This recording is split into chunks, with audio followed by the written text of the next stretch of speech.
고린도전서 13장 8절에서 13절의 말씀을 봉독하겠습니다. 사랑은 언제까지나 떨어지지 아니하되 예언도 패하고 방언도 그치고 지식도 패하리라. 우리는 부분적으로 알고 부분적으로 예언하니 온전한 것이 올 때에는 부분적으로 하던 것이 패하리라.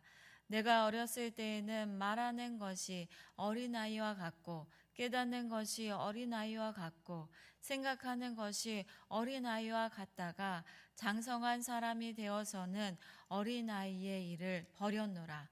우리가 지금은 거울로 보는 것 같이 희미하나 그때에는 얼굴과 얼굴을 대하여 볼 것이요 지금은 내가 부분적으로 아나 그때에는 주께서 나를 아신 것 같이 내가 온전히 알리라. 그런즉 믿음, 소망, 사랑 이 세 가지는 항상 있을 것인데 그 중에 제일은 사랑이라. 아멘. 오늘 우리가 함께 살펴볼 고린도 교회는 참 대단한 교회였습니다. 겉으로 보기에는 부러울 것이 없이 아주 부유하고 화려한 곳이었죠. 성도들 안에는 성령의 은사가 풍부했고 세상적인 지식도 넘쳐났습니다. 방언을 말하고 예언을 하고 지혜의 말씀을 나누는 사람들이 교회 안에 가득했죠. 그런데 성도들은 자신이 받은 은사를 자랑하느라 바빴습니다. 내 은사가 더 크다, 내가 더 신령하다라며 서로를 시기하고 파당을 지어 분열했습니다. 하나님께서 교회를 아름답게 세우라고 주신 그 귀한 선물들이 오히려 남을 깎아내리고 자신을 높이는 교만의 도구가 되어버린 것입니다. 이 안타까운 소식에 사도 바울이 편지에 펜을 들어 그 유명한 사랑장인 고린도전서 13장을 써내려갑니다. 바울은 고린도 교인들이 그토록 자랑하던 은사들을 하나하나 언급합니다. 13장 1절의 말씀을 보면 내가 사람의 방언과 천사의 말을 할지라도 사랑이 없으면 소리나는 구리와 울리는 꽹가리가 된다라고 말씀합니다. 당시 고린도 교인들이 생각하던 그 천사의 말은요, 하나님과 깊이 교제하며 천사들이 쓸 법한 신비롭고 황홀한 하늘의 언어로 기도하는 아주 엄청난 영적 체험을 뜻했습니다. 누가 들어도 감탄할 만한 인간의 차원을 넘어 최고의 영적 능력을 보여주는 것이었지요. 그런데 이렇게 하늘의 언어를 쏟아내는 대단한 믿음과 신비한 체험이 있다 할지라도 정작 그 마음속에 내 곁에 있는 형제를 품어주는 따뜻한 사랑이 빠져 있다면 하나님이 들으시기에는 그저 귀를 따갑게 하는 소리에 불과하다는 것이라고 말합니다. 그래서 바울은 성경을 꿰뚫어 보는 지식이 있고 또 기도로 산을 옮기는 엄청난 기적을 일으킨다고 해도 사랑이 없으면 하나님 앞에서는 아무것도 아니라고 말하는 것이죠. 심지어 내게 있는 모든 것으로 가난한 자를 구제하고 내 몸을 불사르게 내어질지라도 그 동기가 진실한 사랑이 아니라 자기 가시라면 아무런 유익이 없다고 말합니다. 그렇다면 바울이 말하는 사랑은 도대체 어떤 것일까요? 4절부터 7절을 보면 그 사랑은 어떤 신비로운 영적 체험이나 뜨거운 감정만이 아니라는 것입니다. 사랑은 오래 참고 사랑은 온유하며 시기하지 않고 사랑을 자랑하지 아니하고 교만하지 않고 또 무례히 행하지 않으며 자기의 유익을 구하지 아니한다라고 말합니다. 바울이 말하는 이 사랑은 거창한 것이 아닙니다. 화나는 순간에 한 번 더 참아주며 배려하는 평범한 일상 속에서의 사랑입니다. 그런데 고린도 교회에서는 천사의 말을 하는 사람은 많았지만 정작 이 따뜻한 사랑이 없었기에 교회가 무너지고 있었던 것입니다. 이렇게 사랑이 무엇인지 설명한 바울은 오늘 본문을 통해 왜 우리가 이 사랑을 붙잡아야 하는지에 대해서 알려주고 있습니다. 본문 8절의 말씀을 보면 사랑은 언제까지나 떨어지지 아니하되 예언도 패하고 방언도 그치고 지식도 패한다라고 말합니다. 고린도 교인들이 그토록 자랑했던 예언, 방언, 지식과 같은 은사들은 영원하지 않다라는 것이죠. 그것들은 교회를 든든하게 세우기 위해 하나님께서 잠시 주신 도구일 뿐입니다. 건물을 지을 때 임시로 세운 이 구조물들이 완공 후에는 모두 철거되듯이 방언과 예언, 지식도 마찬가지로 하나님 나라가 완성되면 더 이상 필요 없고 모두 사라질 것입니다. 특히 고린도 사람들이 자랑하던 지식은 하나님에 대한 정보나 신학적 지식일 때가 많았습니다. 내가 성경을 몇독을 했고 제자 훈련을 몇 단계를 마쳤다는 식의 지식이었죠. 하지만 우리가 아무리 성경 지식이 많고 똑똑하다고 해도 그것이 내 옆에 있는 지체를 따뜻하게 품어주는 사랑으로 이어지지 않는다면 그 지식은 결코 사라질 안개와 같다는 것입니다. 이어서 바울은 9절과 10절에서 우리가 가진 지식과 은사의 한계를 지적합니다.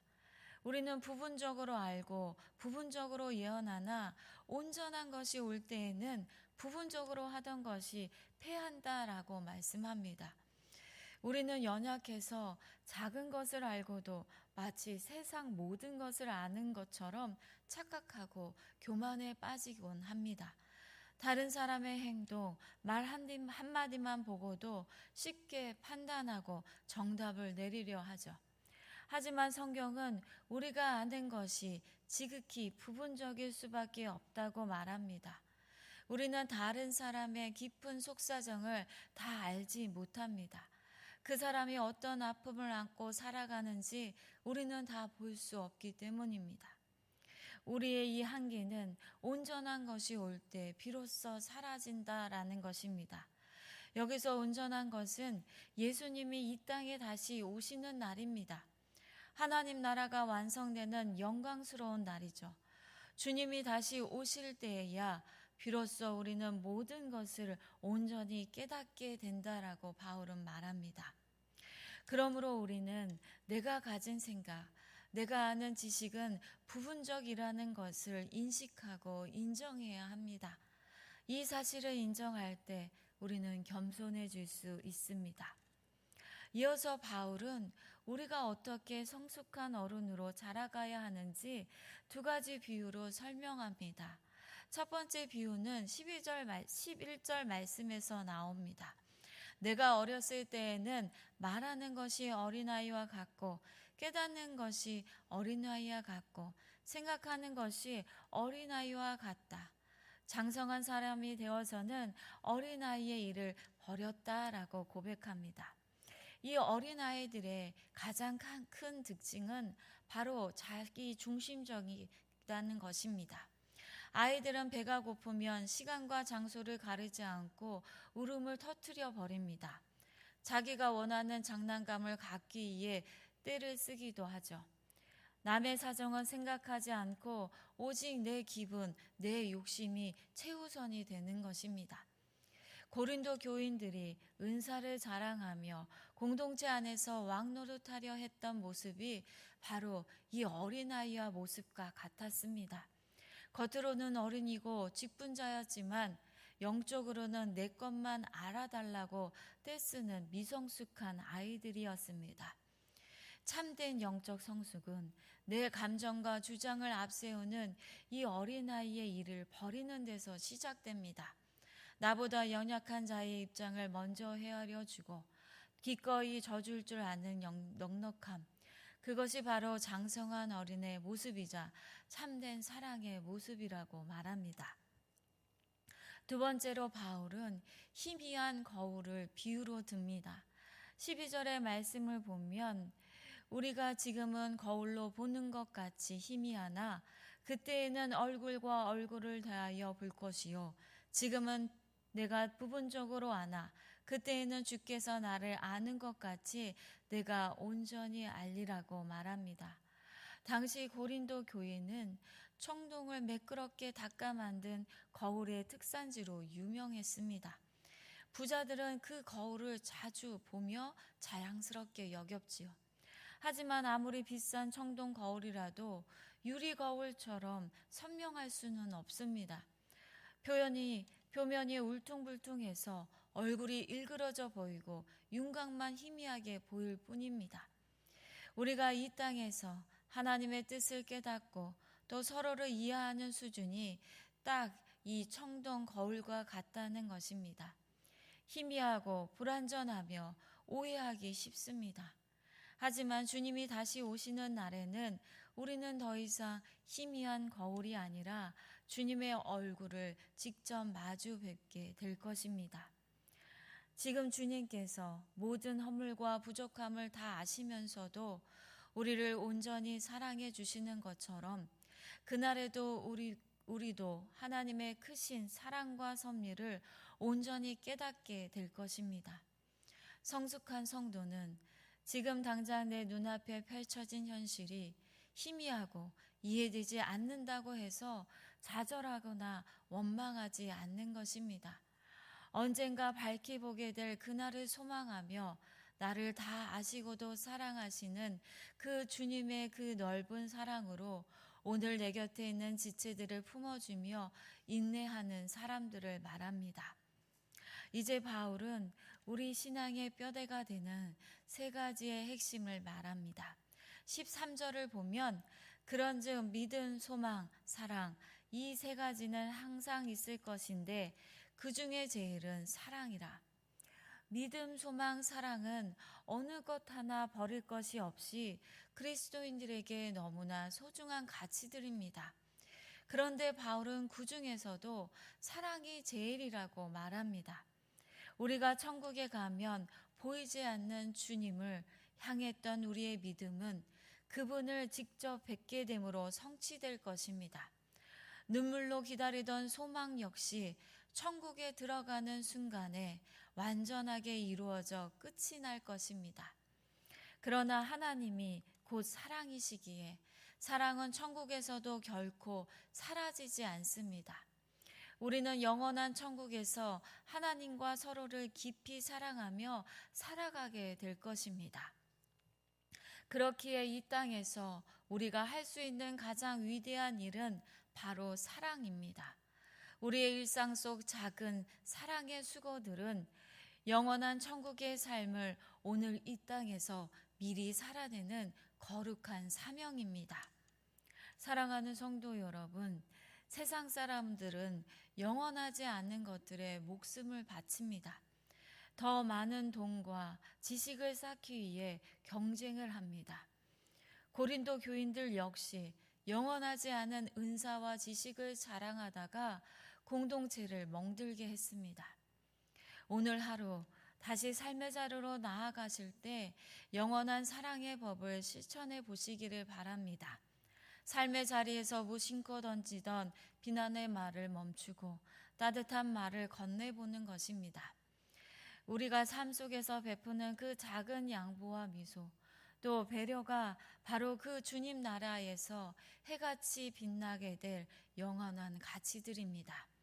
오늘도 그 영원한 사랑의 길을 묵묵히 걸어가시는 발걸음 위에 하나님의 은혜가 가득하시기를 주님의 이름으로 축복합니다. 기도하겠습니다.